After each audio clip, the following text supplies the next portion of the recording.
Well, as we all know, police work is difficult and oftentimes very dangerous. And for the K-9s who work alongside their partners on the front lines, there are many risks as well. That's why a local company is trying to make things safer for both the dog and the handler. And they're looking to the battlefield to find some help.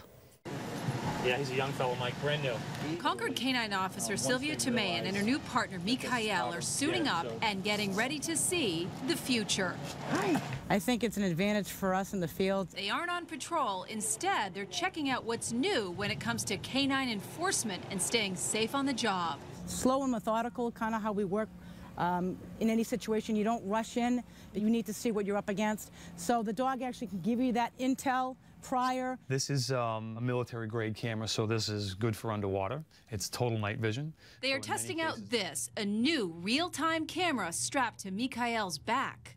This one piece of technology can give police the time and distance to a threat that they need to assess a situation, and that is all thanks to the dog. And what we're getting is a real-time view of not only the location of the animal and the handler, but we're getting Blitz's real-time internal core body temperature, which is 100.54.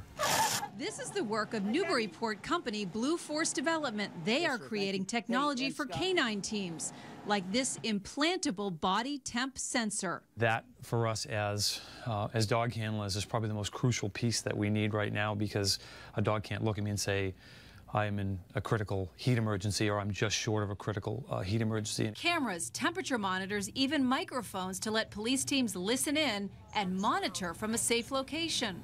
So if the dog has stopped moving and the handler has stopped moving, an incident commander on the back of a vehicle like this has to be able to hit one button and actually listen what's going on around the handler and the dog itself, whether they're actually in a conflict or whether they've fallen or are injured. Modern-day, military-grade technology taken right off the battlefield, here at home and about to hit the streets, aiming to keep these teams safe. An added tool, and it's basically a safety feature, not just for us, but even for the other civilians that we're out there protecting. Town of Concord is part of a pilot program testing the new technology. Many towns are now raising money to try to buy the equipment for themselves.